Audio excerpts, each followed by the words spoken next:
just absolutely brilliant was the speech of Jaishankar in the United Nations, where he said that Pakistan is a dysfunctional nation coveting the lands of others, which must be exposed and must be countered. He went on to say, we heard some bizarre assertions from it at this forum yesterday at the UNGA. So let me make India's position clear. And then he went on to say what I have been wanting to hear. And I know it's been said before, but each time it's said, it seems to me to be the most important foreign policy point that India has made. And he said that there is only one thing to be resolved between India and Pakistan, just one last remaining thing. And that is the vacation of illegally occupied Indian territory by Pakistan. We heard some bizarre assertions from it at this very forum yesterday. So let me make India's position perfectly clear. Pakistan's cross-border terrorism policy will never succeed, and it can have no expectation of impunity.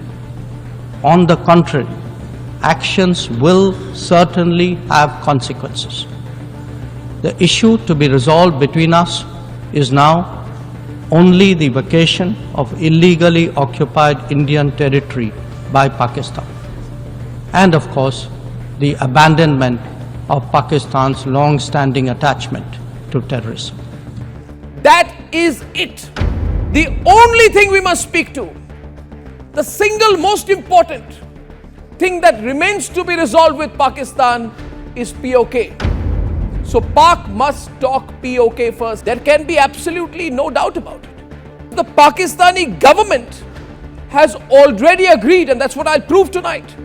It has already agreed before the Islamabad High Court that Pakistan occupied Kashmir is a foreign territory and that Pakistan has no jurisdiction over it. This is an accepted point by the Pakistani government in the Islamabad High Court.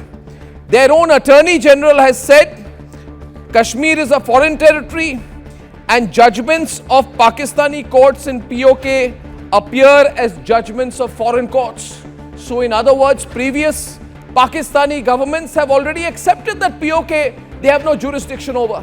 So I don't see any reason why they should make things worse, why they should force us to do another surgical strike to neutralize them before they give it back.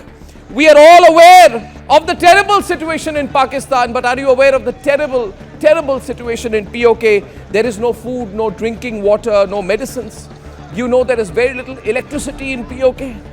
There is no infrastructure like roads, no bridges. 70% of PoK and Gilgit-Baltistan is today without any energy infrastructure. They are living a primitive life in a country with a completely primitive economy. There is hardly any major hospital in the region. The terrain is so rugged that people just see their loved ones die when they fall sick.